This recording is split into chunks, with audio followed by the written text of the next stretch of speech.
my right is Adam, President of World Council, and to my left is Lucas Heron, Chief Engineer of FEMA. In the year 2239, India's population jumped to a whopping 2.3 billion citizens, making it the most densely populated country in the world. For that reason, the autonomous Mattuo County became a refuge for the growing population. The World Council's field scientists traveled to Mattuo County and discovered that the environment ranged from the cold Himalayan mountains to warm forests with pristine streams and rivers. But along with these attributes, there were major issues. Yes, we did have problems, but along with the problems came solutions. Being next to the Himalayan mountains, we got approximately 15 billion metric tons of water from snowmelt a year. As the water runs down the mountain, it weakens the soil. If the soil becomes too weak, the topsoil gets eroded away, causing a mud flow. But what have you done to prevent that? These mud flows have completely obliterated all prior attempts to construct the city here. You can't just hope a mud flow doesn't occur. Our city's engineers have designed and implemented many solutions. Our biotech and agricultural engineers have worked together to construct a deep root system which lives off minerals in the soil without growing above the ground. This helps strengthen the soil, preventing soil erosion and reducing the chance of a mud flow occurring. Along with this, our construction, civil, and mechanical engineers have worked together to construct and install micropiles. These are large poles inserted into the ground to help strengthen the soil, giving a very similar effect as the root system. But what if this isn't enough? What if the mud flows are so strong that the root system and micropiles can't withstand the flooding debris? I think that history has taught us all that the worst case scenarios can occur. If this does become a reality, we have a landslide sifting unit, or LSU, which diverges the flow of debris away from our city and sifts to find any valuable rocks or minerals. One such mineral is malise, which is one of the many exports from our city. I don't like saying it, but this is a great solution. Knowing this, I would feel safe from a mudslide disaster.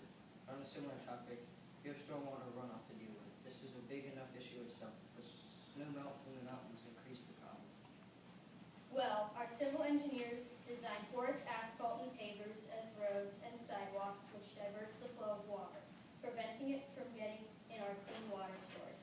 As water reaches the pavers, our special grass called eco-lawn absorbs some of it and sends it to the soil to irrigate. Also, around every house and apartment is a precipitation oasis, which catches water and allows for plants to grow. Okay, maybe the city isn't such a bad idea after all. You solved the two main problems your city presents itself to, but you still have other things to think about. How do you provide clean water for your citizens? Mountains can cause peak flow to shoot through the roof at any given time. How do you clean and store all that? Obviously, our streams and rivers provide a source of fresh water for the city, but along with this, we took advantage from the snowmelt from the mountain as another source of fresh water. My civil engineers have constructed an underground tunnel system. The water runs through these tunnels until it reaches this snare basin at the bottom. It then reaches the HST, or Himalayan Sky Tower, which collects, cleans, and stores our city's water. It's then sent up to the filtration plant, where a flocculating substance called pure is added to the water.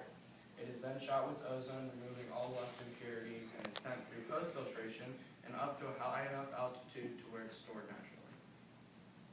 Alright, so far your solutions appear flawless. However, I have a few more problems that I bet you've overlooked. How do you plan on transporting people in a quick and energy-efficient way? For public transportation, we transform magnetite, one of our natural resources and main export, into a system called MAPS, meaning Magnet Acceleration Propulsion Systems. MAPS is nestled beneath our city, with depot stations at each apartment building. The effects of the magnets allow for the pods to dart rapidly below our city, and the pods can't crash because the magnets would push against each other, preventing an accident. Okay, that's good for public transportation. What if I just needed to hit the gym and max out and stuff dead? These guys just don't have time. If you would let me finish, I would have gotten to that. For personal transportation, we have a highly advanced automobile called Hovern. Hovern is based on gravitational physics, allowing it to, as its name suggests, hover above the ground below. Hovern is designed for more of the suburban